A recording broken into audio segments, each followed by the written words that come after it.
A very warm welcome from all of us, ma'am.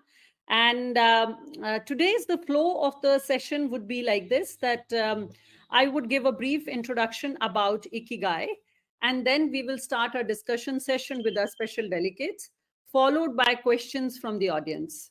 What are some of the most popular courses that if somebody say that University of Toronto is known for?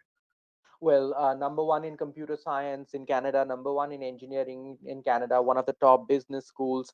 Psychology, because we offer only BSc psychology, is very, very highly rated. Other places like international relations, international development studies, public policy, all of these, and newer areas like communities and computers and all those things were very, very popular programs, to name a few. So yeah, very difficult to do out of the 700, but yes. Do we have any early considerations or early action, as we call them, in US at Toronto? Not in the US sense of the term early action, but we do have an early application recommended date, which actually is 7th of November for most years. Now, what happens is, because it's certainly very different from how it works in the US, our outcome or the offers that we release comes through in rounds, and the very first round of the outcomes tend to be in early January. So whole point is that if you are able to do this early application for us, we will be able to get back to you early enough. That is the very first round of application outcomes. So that's as close as it gets to an early application and its outcomes. But having said that, it is completely on you whether you want to take it or not. Will that advantage any student? Of course, if you are waiting for other things and if you get to know the outcome early enough, definitely that will be advantageous. But if you think that because it's all based on grades, if you think that you're going to improve on your grades and apply a little bit later, please do that so as well. So that's going to be more surer way of doing things rather than doing it in a haste. My next question I would like to address to Ms. Tanushri. Ms. Tanushri, there is another discussion parents normally have with us is the declaration of the major. So when does a student declare a major at University of British Columbia? One.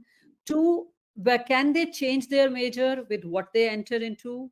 Can they declare it at the end of first or second semester? So this is something which is a very regular living room and all counselor table discussions. In terms of your majors, I can speak for only UBC here, is that you don't declare your majors, you come to us undecided. And so what you apply to UBC for is you apply to a degree or you apply to a faculty. So for example, I'm interested in international relations or history or creative writing. I will not apply to the program. I will apply to Faculty of Arts because these are the majors that are available under Faculty of Arts. If I'm interested in the School of Business, say finance, then I'm going to apply to SODA or management.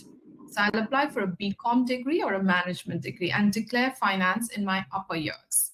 So this is how admission to UBC will work. There are some programs across both faculties like mathematics, computer science, psychology, which is offered under science as well as under arts. So if I have the math, physics, and chemistry in my high school, I can apply to psychology under any of the faculties. But if I don't have the sciences, then I should apply to psychology under Faculty of Arts. So this is how you determine which faculty and which campus. Our degrees are very flexible. So for example, as you study and you are in, say, the Faculty of Science, you find it very challenging, very rigorous, you want to drop out of it, you want to change your major, please feel free to do so. We allow our students to do so. Say you go for a co-op and after working in an area of your major, you realize that's not the lifestyle you wish to sign up for, please feel free to drop your major and opt for a different major that you think is more interesting or a subject that you've started to enjoy at university. So students are really in the center of all our decision making. And that being said, it may add time to your degree. It will add cost to your degree because we'll charge you per credit. So you will have to do additional credit to meet the major requirement for that subject. But I think the fact that you come to us undecided allows you to take that pressure off, and we want you to really explore. At 17, we don't expect you to know it all. There are so many subjects that you may not have studied in school. So we really want you to explore those at university and then determine that this is the right fit for me. So yes, I would say there is immense amount of flexibility to support students. Perfect. Thank you so much. So over to Ms. Sita, the same question, that when do you declare a major at University of Waterloo? Do we enter with a major and then stay with that major, or are we allowed to change our path, grow or leave or get into something different? So how does it work for students? What kind of flexibility do they enjoy at Waterloo? For computer science and engineering, there's absolutely no flexibility. You declare your major while you apply. You cannot switch majors, like apply for civil and then say, I want to do mechanical. It's not possible. The same thing, you cannot shift between software engineering and the computer science. These are all not possible. You can exit out of these faculties, but you cannot choose to enter them at the end of first year. Some of the faculties, of course, like Faculty of Science or Faculty of Arts, they will allow you to change your majors or add a major or a minor, but that will be only after, like Tanushree said, at the end of your first year, and that is, we 90% would recommend within the faculty. Changing faculties becomes a challenge, and I would not comment on that because that is for the course counselor to do that. So once you finish your first year, if you're having any difficulty, you want to change your faculty, then you can talk to your course counselor, and with her approval, you can do that. But again, you can't move into engineering or computer science. Perfect. Thank you.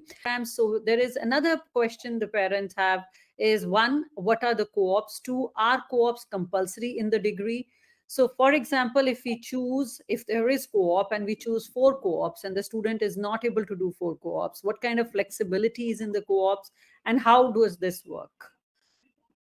So co-op is not something very unique to just University of Waterloo. Both like UFT and UBC offer these kind of opportunities.